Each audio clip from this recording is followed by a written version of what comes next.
Hi there, and welcome to my Itty Bitty Chapel. My name is Patty Chafee, and I'm the creator and director at the Seastar Wellness Studio in Old Saybrook, Connecticut. The Itty Bitty Chapel is a few moments offered midweek to relax, refresh, and reflect on a spiritual word or phrase. It's usually filmed in or near a sacred space within my home called the Itty Bitty Chapel, and our candle is lit to remind us of the presence of spirit within and around us. If you're so inclined to light a candle in your sacred space during our time together, you can pause the video and do that now. Our word for reflection today is enlighten. Enlighten. While in Newport, Rhode Island last fall for a family wedding, I left the cozy comfort of my hotel room as the sun was just coming up. I drove around this very unique area that I wasn't familiar with, just driving with no particular agenda, but to have some quiet solitude during my favorite time of day.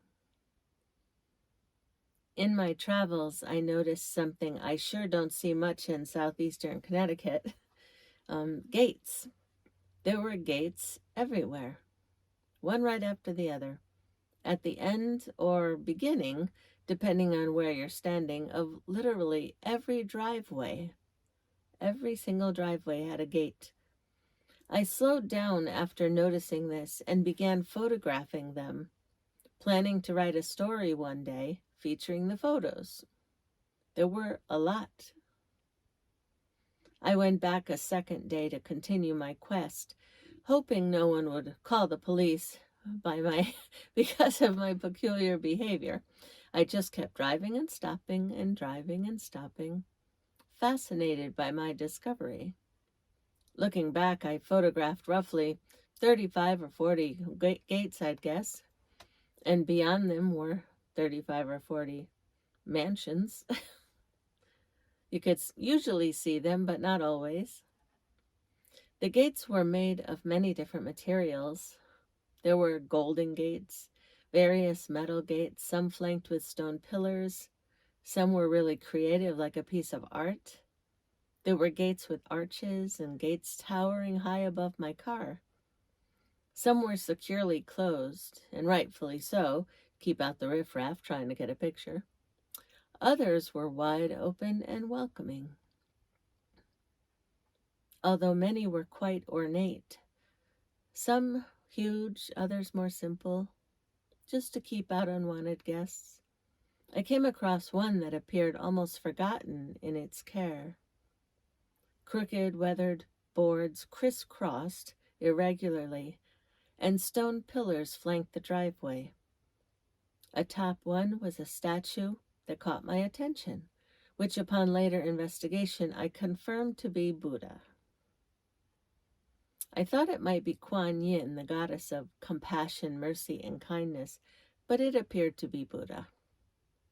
This gate, of all the ones I photographed, caught my attention the most. Not gilded, not majestic, not towering over my car, not leading up to one of the many great, spectacular mansions. At least I don't think it was, but actually I don't know for sure where it led. I was drawn to the Buddha. Now, I'm not Buddhist, but I have an appreciation for other faith traditions. I was struck by the Buddha just sitting there. I imagined him being a guard for someone's special place at the other end of the drive that I could not see. The path and the gate looked as if perhaps it had not been visited in some time. Yet that stone Buddha was still there. I'm a curious sort and looked up the real meaning of Buddha and found the words enlightened one and one who is aware. On occasion, my youngest son will wax poetic about something or share some profound insight about life, and I will call him my Buddha son. His awareness of life grows as he gets older.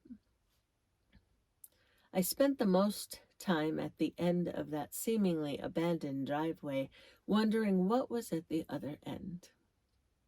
Noticing the overgrowth and the fallen leaves, imagining what family may have driven down that narrow lane and wondered how long it's been since someone was there. I felt very present during that time, and curiosity took over me. No, I didn't trespass, but I did feel very awake. By then the sun had risen, the air was crisp, and it just felt good to be alive. The smell of the air and hearing the rustle of the fallen leaves. I spent time with the word enlighten later on, and I wondered what makes us come alive. When do we feel most awakened in this life? Imagine yourself going down this path. What might you see? How might it feel? It's in the mid-50s today, and within 48 hours, half a foot of snow is predicted. In New England, anyway. Southern New England. But what makes you come alive and feel enlightened? The warmth of soon-to-be spring? Or maybe the chill of what might be the last snowfall for now? Imagine walking down a path into the unknown. What does that feel like? What story or memory unfolds for you?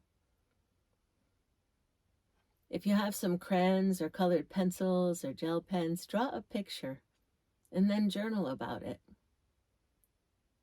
What emerges? Here's a short meditation on that path to help inspire you. And reflect on these words from Thich Nhat Hanh. Enlightenment is always there.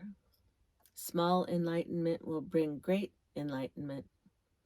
If you breathe in and are aware that you are alive, that you can touch the miracle of being alive. Just being aware helps us touch the miracle of being alive, he's saying, right? And then that is a kind of enlightenment.